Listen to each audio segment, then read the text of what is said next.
C'est dans le cadre de la Semaine des bénévoles que Mme Suzanne Raymond, présidente du conseil d'administration du Havre-du-Lac-Saint-Jean, a voulu souligner le travail de ces bénévoles lors d'un déjeuner au port d'attache à Robertval.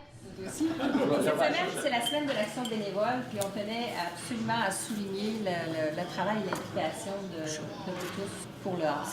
Pour le Havre, le succès découle en grande partie des heures nombreuses de bénévolat auxquelles on a recours. Dans la dernière année, on peut penser à au-delà de 3000 heures de bénévolat qui ont été réalisées à tous les niveaux, que ce soit au niveau de l'accompagnement à la résidence ou dans les maisons des patients, que ce soit au niveau de l'entretien du Havre comme tel, l'aménagement, l'arrangement du terrain, peinture, décoration, support à la cuisine et j'en passe. On a à tous les niveaux des besoins. Les bénévoles constituent le cœur du Havre du Lac-Saint-Jean. Ils sont ceux qui nous permettent de vivre grâce à leur dévouement, leur implication et leur très grande bonté. Ils nous permettent de continuer d'offrir des services gratuits et de haute qualité. L'équipe a pour mission d'accompagner le malade et sa famille, donc tous les aidants ou les accompagnants. Alors, on se soucie de tout ce beau monde-là et ce qu'on ose prétendre, c'est que nous, on offre aux accompagnants, une possibilité de se reposer sur une équipe de soins. Alors, les accompagnants peuvent se consacrer à leur relation avec leurs malades, alors que tout le volet médication, soins, d'hygiène ou autres sont laissés à l'équipe des soins, à l'équipe du personnel du Havre. Par contre, les accompagnants ou les aidants qui souhaitent continuer à donner ces soins-là peuvent le faire également au Havre. De plus en plus, le Havre est sur une belle lancée. Effectivement, parce que les témoignages qu'on reçoit sont pour nous la plus belle des publicités. Alors, on répond à un besoin important. Les familles nous le démontrent clairement et il y a des initiatives qui émergent du milieu pour nous supporter et c'est suite à la satisfaction que les gens éprouvent lorsqu'ils passent au Havre.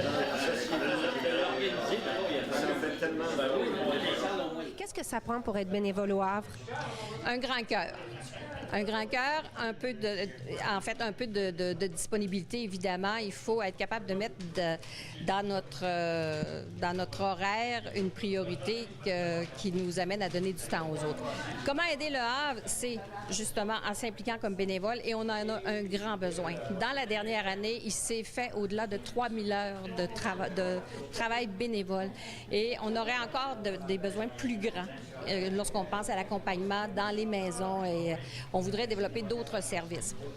On peut aider le Havre par les dons au décès. On peut aider le Havre par des dons personnels. On peut aussi aider le Havre maintenant en se procurant la carte de soutien. Une carte qui est offerte à 20 $, c'est offert à toute la population. Ça répond à une demande qu'on avait des familles qui nous disaient comment on peut vous supporter si on n'a pas suffisamment de temps pour devenir bénévole. Portez-vous acquéreur d'une carte au coût de 20 $.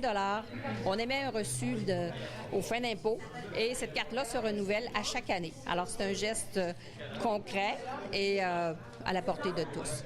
Bon déjeuner. Merci d'être avec nous.